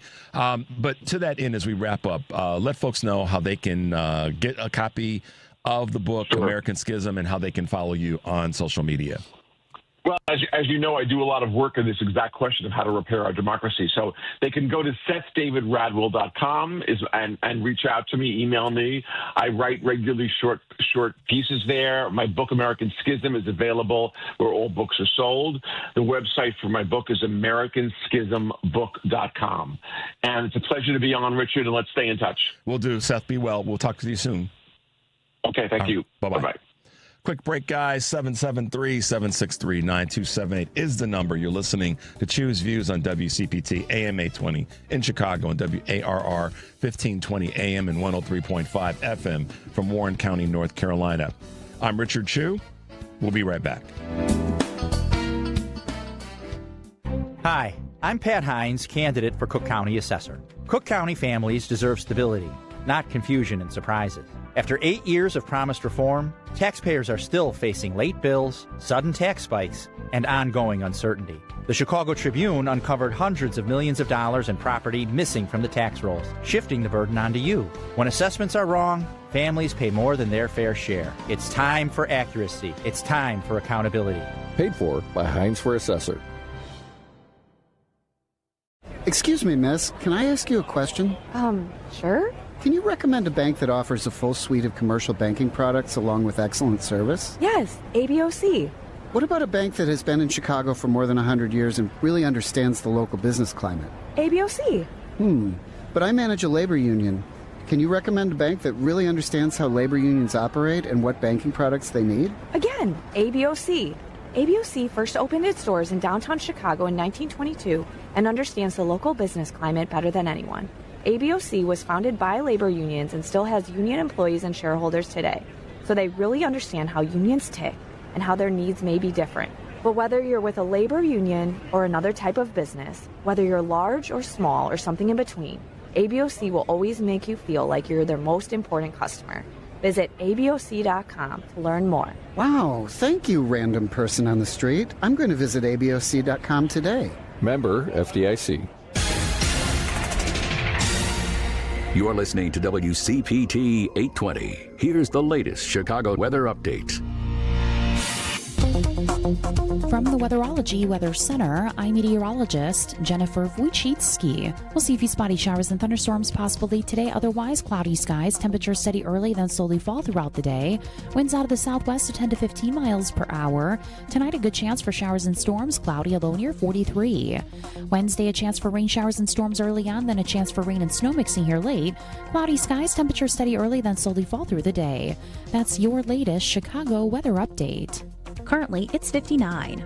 Because facts matter. You're listening to WCPT 820. You're listening to Choose Views with Richard Chew. All right, guys, thanks for hanging with us this morning. Seth David Radwell, check him out on all the socials and his book, American Schism. Seth is a believer, as am I, in the opportunity, I guess is maybe a good way of putting it, that we can heal our country. And we can repair, defend, and maintain our democracy. To do that, though, it's going to require some acknowledgments, going back to what Andre said earlier in the show, that we got to acknowledge that there's some breakage, that things are broken. And I know Andre was specifically talking about racism as an illness. I would say take that and platform on top of it the disconnect that is largely driven by the Republican Party. The Democrats have done their part in divisiveness, but the Republicans are on steroids. And as some of the phrase today is 10Xing it. They've 10X'd division. And I'm going to say it's in part for two things. One, division is profitable for the Republican Party. There's money in division. When people, we'll go back to, in part, I'm paraphrasing a little bit of what Lyndon Johnson said about if we get enough, if enough white folks believe that black folks are lesser than them, we can pick their pockets, meaning pick the pockets of white folks who want to keep racism up.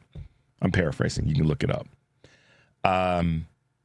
And as I take that and I match that up with where we are today, chaos and disconnection is profitable for the GOP because they don't really have any plans. It's divisiveness. It's the others. It's making people feel bad because they may look different. And here's the thing.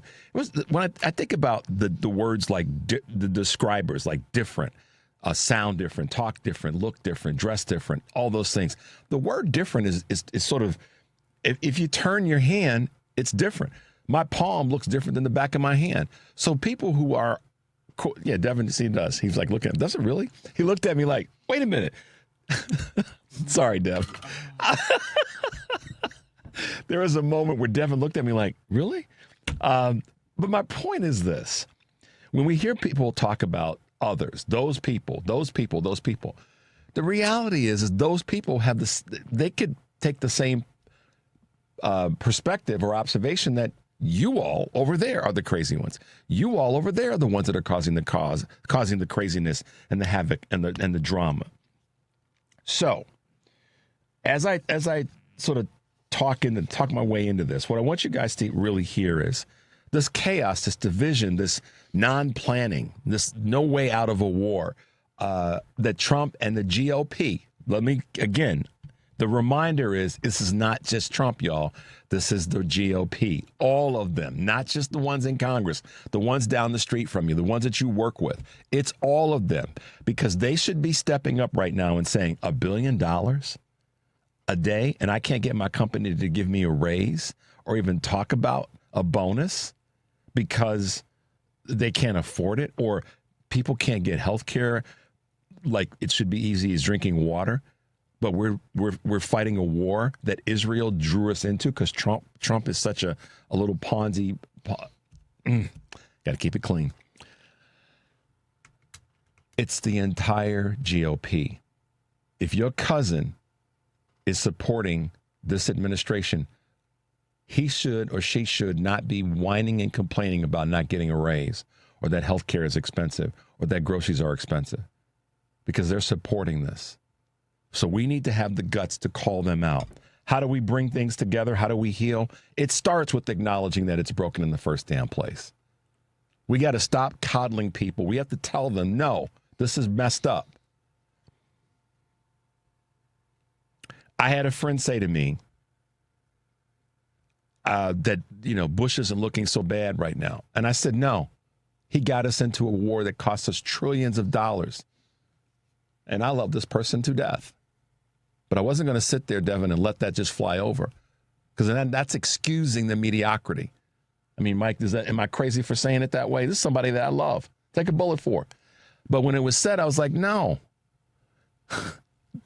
Bush got us into wars that cost us trillions of dollars, livelihoods, and all the rest.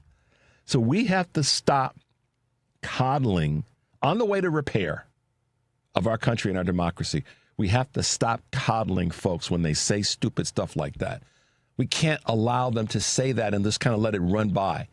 Not anymore, y'all. We cannot do that. And I know I'm preaching about this, but it's because I want us to all recognize that it is about us. If we're going to repair this thing, we have to acknowledge, going back to part of what Andre was saying, we have to acknowledge that it's broken in the first place. The Republican Party, the GOP, no more breaks for them. All right. Guys, don't forget that we are on Facebook, and we're reading your comments. So please leave your thoughts there. We will look at them and try to address them as best we can. So share all that you see about us when we're on Facebook. Find us at facebook.com/WCPT820. And if you want to share this episode or any part of a past episode, just go to our YouTube page at Heartland Signal, which is one word, and click on the live tab. You can also subscribe to our YouTube page, where you can find live streams and shorts from Heartland Signal's digital newsroom. So make your way over there. Excuse me. Let's grab a couple of quick calls. Let's see what David in San Francisco has to say. Good morning, David, and welcome to Choose Views. Oh, morning, Rick. Morning. There's a weather anomaly that's happened in the last month or so, and I don't think it's getting very much coverage, and it's pretty important. You know about the polar vortex? Yep. How it's collapsing? Yep. All right. Yeah, So it's going to if I understand things correctly, that's going to that happening could increase the heat of the planet in certain parts of the northern hemisphere. And I haven't done enough research on it. I've just sort of gotten some top line information. And as that happens, less snowfall will happen, which means that areas that are in flatter parts of North America, as an example, will not get the runoff that they need to be to hit lower lying areas. I'm not an environmentalist at all, but that's some of the things that I've read in my little bit of research, David, in that space. Well, yeah, there could be local things that would be like in a mountainous area as opposed to out in the prairies or something like that, all sorts of anomalies. But the big thing is that from ancient times, 1,000, maybe a million years, the polar vortex is like this huge tornado above the North Pole. And as the Earth spins, the wind is either not moving or it is moving, and it's the polar vortex, and it's a tornado shape. Well, it's never collapsed. And the collapse is because the rest of the Earth is getting so hot, it's losing its shape. And if it loses its shape entirely, how do you get one to reform? And it's like the air conditioning system of the world. It's all sorts of different things. And the idea that these polluters don't want to take responsibility for their pollution, and they're causing things like the polar vortex to collapse. And so we got to shift the economy 100% to things that matter as opposed to buying cheap crap. Yeah, good point. And here's the other thing that affects our environment. Excuse me, David, that not a lot of people talk about when we think about war. This invasion, this war with Iran, is also a detriment to our environment. because of the particles, the burn off from the oil, and all the rest from the explosions, and particularly in a dense area like that where there's water nearby, that water then gets poisoned. So this is the other part. And listen, I'm making a very general statement here. Name me a GOP representative or regular everyday person that really gives a damn about the environment. They're often at the front of the table denying that there's such thing as climate change or global warming. So the war, I can't figure it out. It's poisoning them too. And why do they stay so silent about it? No, it's amazing. The inability to say that I was wrong. David, thank you for giving us a shout out this morning. I hope you're doing well, and please stay safe in California. Take care. You too, man. Bye-bye. Let's see if we can squeeze in one more call before we go to the break. Let's go to Mary Pat in Chicago. Mary Pat, good morning. Good morning. I'm talking to you while on my commute into the city. There you go. What's going on this morning?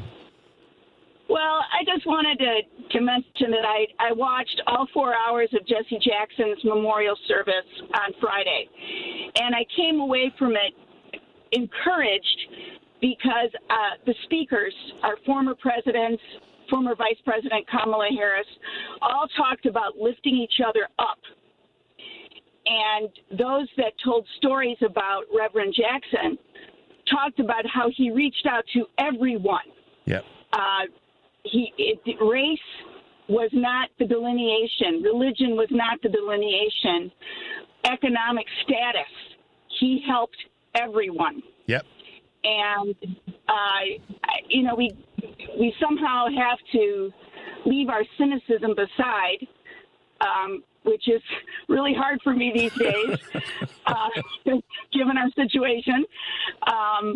But I wanted to emphasize that we got to try finding the good out there in each other. Yeah. Mary Pat, first of all, congratulations to you for watching.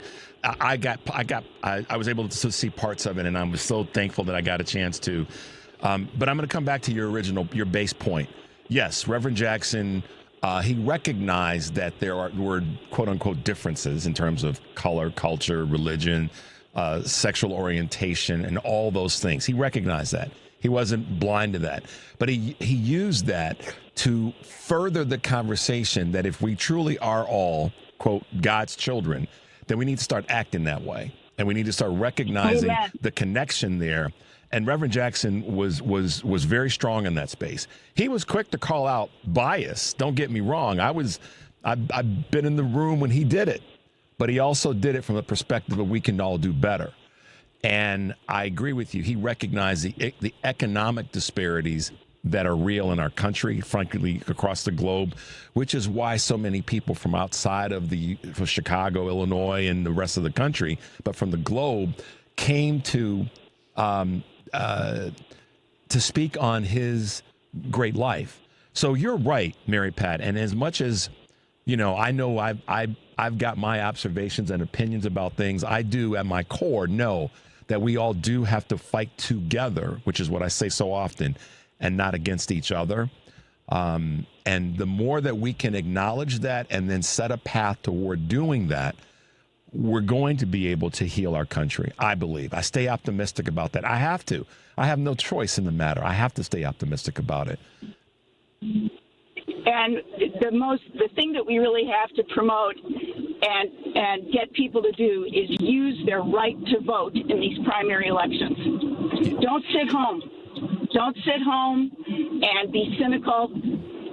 If you want something to change, our votes have to change it. Yep, that's a great point. Mary Pat, thank you for calling in this morning. We really appreciate your contribution to the show. Drive carefully today and have a great day at work, okay? All right, thank you. Have a good day. All right, bye-bye now. It's Mary Pat out there commuting downtown today. How about that, guys? Let's take a quick break. The number is 773-763-9278. You're listening to Choose Views on WCPT, AM 820 in Chicago, WARR 1520 AM and 103.5 FM from Warren County, North Carolina. I'm Richard Chu. We'll be right back. Robin Kelly grew up behind the register in her dad's grocery store. So she knows what it means when the same groceries cost more each week.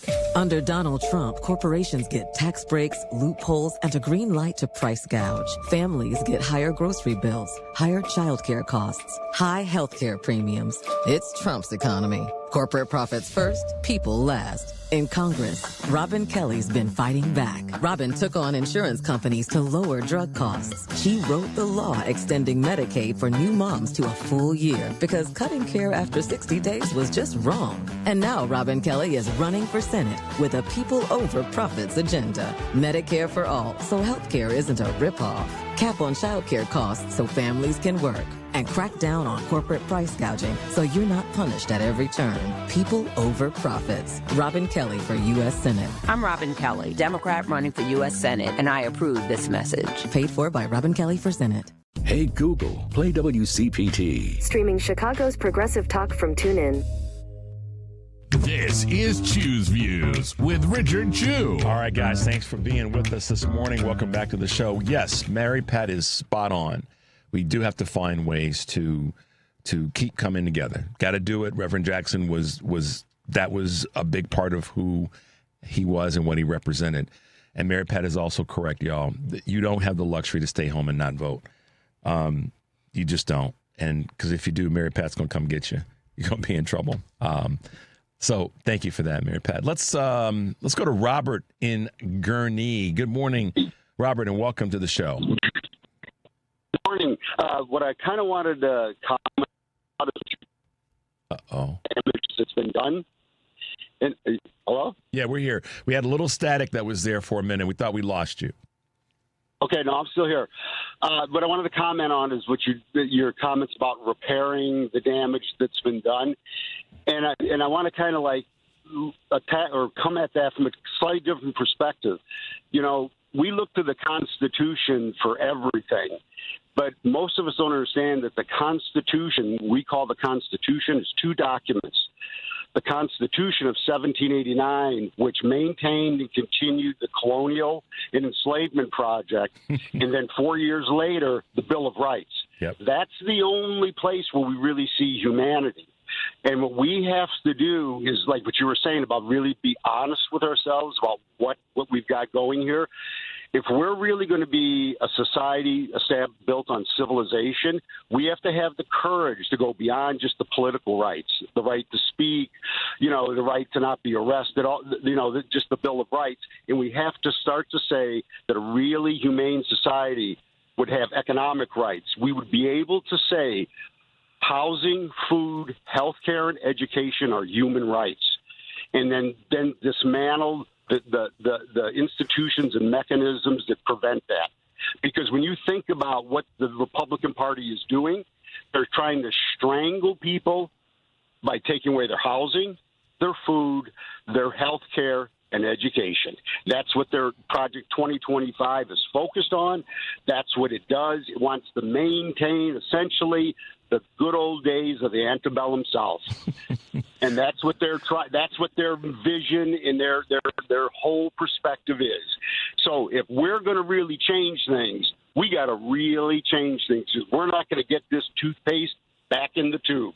And it's time for us to say, it's in the richest country in the world, one of the largest, fastest growing groups are people living in their cars.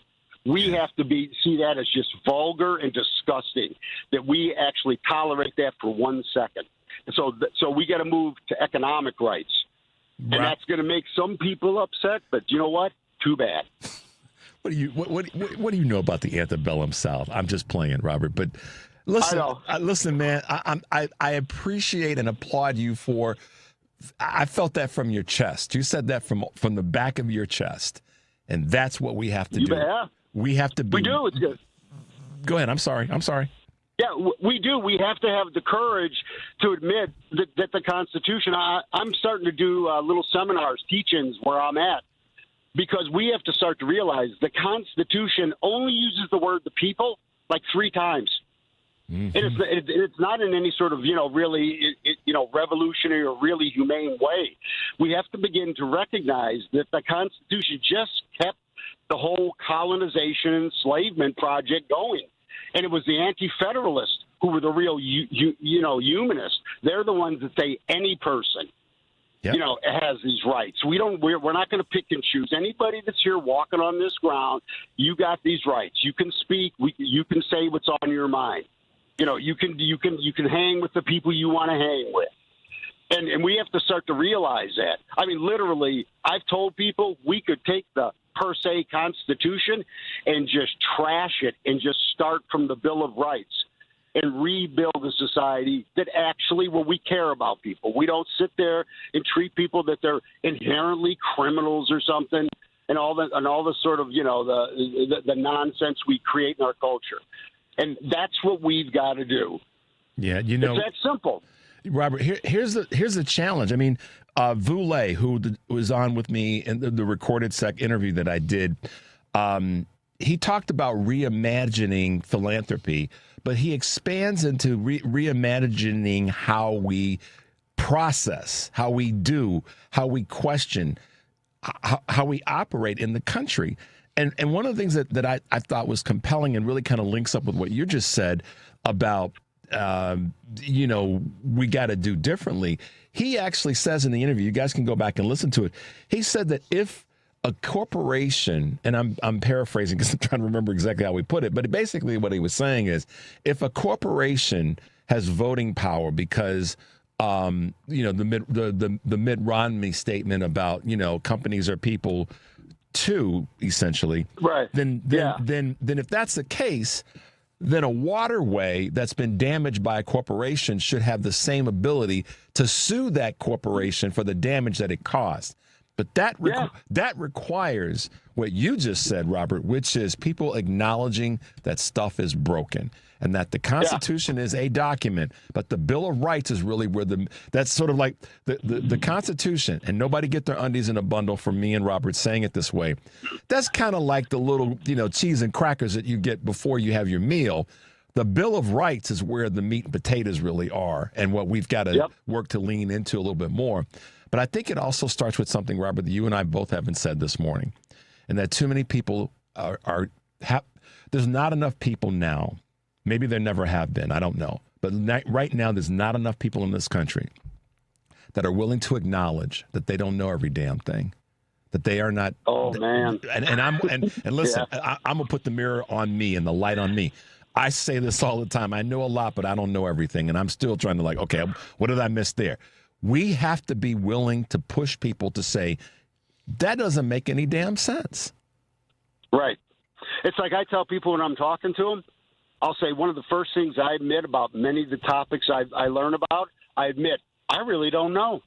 I've never been to that country. I've never walked in that guy's shoes. I really don't know what it's like.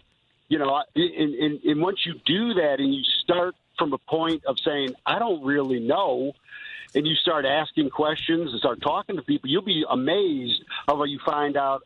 I mean, for a lot of people out there, the things you think about most people, you're probably wrong. Mm-hmm. You probably really don't, know the full picture. But one thing you're sure of, you can tell there's certain people in our country that have everything, and then there's a lot of other people who have barely anything. And it's like that is just fundamentally wrong, and it needs to be stopped. And we can't make excuses. We can't make excuses about anything. We got to start saying no. That's right. I wouldn't make an excuse if one of my kids was hungry. I wouldn't make any excuses. You do something about it. That's right. So we got to stop making excuses about other hungry children in this world. Yep. It's that simple. Quit making the excuses, because there's plenty of food. There's plenty of lumber. There's plenty of everything to build everything we need. The indigenous people did it for over 10,000 years, and that's one of the things that Europeans were shocked at when they came here. They saw no homeless people, no hungry people, no people with want of medical care, and they were all brought into the society and shown how to succeed. And most Americans don't know that. And Europeans were shocked by that. They couldn't understand that. And it's like, well, just why don't you listen to them? Ask them how they did it. Just ask them, how did you guys do this? It's that simple. I love. It's really that simple, Robert. I love your new phrase. I mean, not your new phrase, but it's probably one that's dear to you. You know, it's just that simple. You know, it really is.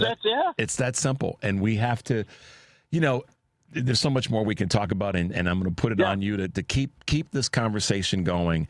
And make sure that you are sharing this information, and I know you are, with the people that you touch every day. But keep doing this, and you've got my full support in your voice here, because I know what you're saying is right. It's that simple, and we have to be willing to acknowledge it. I hope you're doing well, my friend. I'm glad to hear your voice. I said to Devin, God, we haven't heard from Robert in a minute, but I'm glad you're doing well. Keep up the fight. Keep calling us so we can stay on. You can keep our conversation strong, and we look forward to talking to you again soon, okay? Will do. All right, Take Robert. care. Be well. Talk to you soon. Bye-bye. Be well. Bye-bye. Wow. You guys are great, always. Thanks for hanging out with us. Thanks to Seth David Radwell for being with us. Thanks to Vu Lei for the interview segment that we were able to do. You should check him out. The guy's really got some interesting thoughts about reimagining how we function in this society. But thanks, as always, to you guys. Thanks to each of you who've called in. Andre, who got us started this morning with his observations about where we are with racism being a sickness.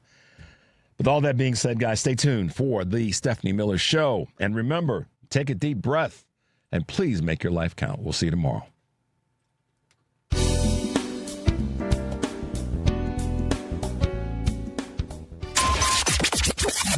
WCPT replay. Speaking with Wendell Young, the vice chairman of the Chicago Wolves, and he is the newest inductee in the 2026 AHL Hall of Fame class. There's one goalie in particular that I think you had a front row seat for history, and that's Manon Rayum when she became the first female NHL player in that preseason game. I walk into the rink, and Phil and Tony Esposito, when they're kind of talking, they're like, we got to put Manon in. Everyone's here. The rink is packed. All the media's here. But what happens if she plays bad? And I go, this is your worry? They go, you're going to play the first two periods, Wendell. She's going to play the third. And I go, you're going to let her sit around for 3 or 4 hours, worrying, being stretched, warm up, and then tight, and then have to go in and waiting for that. I go, start her. If things don't go well for her, I go 10 minutes in. I said, I'll go in and just say that was our plan. We're just splitting the periods. And then I go, that's your out. So she goes in and plays unbelievable. I go in, and the rink starts chanting, put the girl back in. Keep listening to WCPT 820, because facts matter. This is Tony Moret. I'm an estate planning attorney who drafts living trusts and wills for my clients. You have probably heard my ads here on WCPT for the last few years. Your fellow listeners, when we have completed their plans, say, I wish I had done this sooner. It wasn't nearly as hard as I thought it would be. We can complete your estate plan within 30 days or less. There are certainly decisions that need to be made, but my 30-plus years of experience will help guide you through this process. There may never be a perfect time to start, but whenever I'm asked when is the best time, my answer is always the same. Now is the best time, while it is on your mind.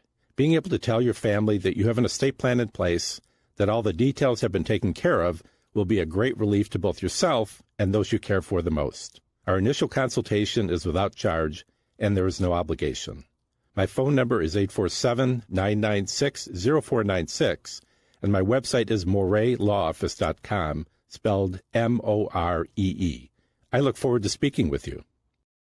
Amazon Business empowers leaders with smart business buying tools, leaving time to focus on strategy and growth. Free up your teams and focus on your future at AmazonBusiness.com. AP News, I'm Haya Punchwani.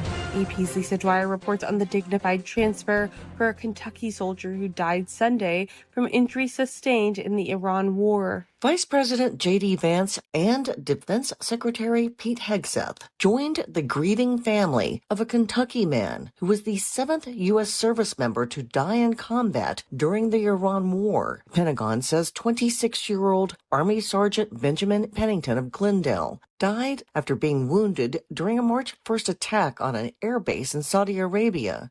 One of Pennington's former teachers, Tom Pitts, says, he was basically the quintessential All-American. I'm Lisa Dwyer. A partial government shutdown is keeping TSA workers from getting paid, meaning some Asians are missing work.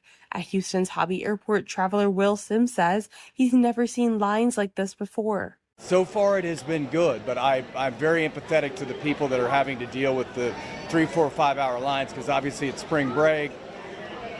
travel plans are getting delayed or canceled, and so you have children involved, which is very tough. A pro sports league is scrapping plans for one of its teams to promote a local strip club after facing criticism. Correspondent Gethin Coolbaugh. The NBA has called off the Atlanta Hawks' plans for a night celebrating the city's Magic City Adult Entertainment Club. The league says it did so because of concerns from many across the NBA. Atlanta announced the plan last month, saying the team would pay tribute to an, quote, iconic cultural institution, end quote, with food, music, and exclusive merchandise. Luke Cornett of the Spurs spoke out against the idea of promoting a strip club and urged the parties to reconsider. The tribute had been scheduled for next Monday during a game against Orlando. I'm Gethin Coolbaugh. This is AP News. A cable show about JFK Jr. has spurred a pop-up look-alike contest in New York City. A handful of JFK Jr. lookalikes showed up for a contest inspired by the popularity of the controversial series Love Story, John F. Kennedy Jr. and Carolyn Bessette. Not all look the part exactly, but they try to dress it, with winner Julian DeVincentis wearing workout gear, sunglasses, a backwards baseball cap, rollerblades, and probably most importantly, showing off some chest hair. I honestly didn't think I was going to win, though. I thought I was going to come in second or third, maybe. I feel like there was going to be one guy that just had to look down. But there was only a few guys doing it, so I didn't even beat that many guys out. The Manhattan resident was chosen by the loudest applause from the crowd. DeVincentis walked away with a novelty check for $250, a T-shirt, and bragging rights. Julie Walker, New York. I'm Haya Panjwani, AP News. This is 8:20 a.m. WCPT Willow Springs and streaming worldwide at WCPT820.com. We are Chicago's progressive talk, where facts matter. Now, your WCPT 820 weather update. From the Weatherology Weather Center, I'm meteorologist Jennifer Wojcicki. We'll see a few spotty showers and thunderstorms possible late today. Otherwise, cloudy skies. Temperatures steady early, then slowly fall throughout the day. Winds out of the southwest to 10 to 15 miles per hour. Tonight, a good chance for showers and storms. Cloudy, a low near 43. Wednesday, a chance for rain showers and storms early on, then a chance for rain and snow mixing here late. Cloudy skies. Temperatures steady early, then slowly fall through the day. That's your latest Chicago weather update. Currently, it's 59. This is Chicago's Progressive Talk, 8:20 a.m. WCPT Willow Springs and online at WCPT820.com, where facts matter. Experience matters, especially when it comes to public safety. I'm Amy Johnson, and I've spent more than 20 years serving Kane County. I began my career on patrol, worked as a detective, Kane County Major Crime Supervisor, served as Chief of Staff, and now proudly serve as Undersheriff. That experience gives me a full understanding of the job, the budget, and the serious responsibility that comes with leading a sheriff's office. I know that public safety isn't just about enforcement, it's about accountability, transparency, and working in partnership with the community. I believe in supporting deputies and staff, using taxpayer dollars responsibly, and making decisions that keep Kane County safe while treating everyone with dignity and respect. Today and into the future, I'm focused on strengthening trust, building community partnerships, and ensuring Kane County remains a safe place to live, work, and raise a family. This election, vote for Amy Johnson for Kane County Sheriff. Early voting has begun. The primaries March 17th. Paid for by friends of Amy Johnson. You know, winter in Chicago hits hard. Is your home ready to stay warm and energy efficient? At Green Attic, they help you fight back against the cold. They're Chicagoland's trusted experts in attic insulation, spray foam, crawl space encapsulation, and mold remediation, solutions that lock in warmth and cut your heating bills. If your upstairs feels freezing or your furnace never stops running, your attic might be the culprit. Their team seals in comfort and stops energy waste at the source. Need roofing? Their sister company, Green Attic Roofing, offers asphalt, flat, premium roofs, and even Tesla solar roofs, all backed by a 10-year labor warranty and instant online quotes. Winter storms don't wait. Replace that aging roof now and protect your investment. With over 15 years of experience and more than 1,000 five-star reviews, Green Attic delivers real comfort, real savings, season after season. Visit greenattic.com for a free insulation consultation or go to greenatticroofing.com for your instant roofing estimate. Green Attic, healthy home, happy family. WCP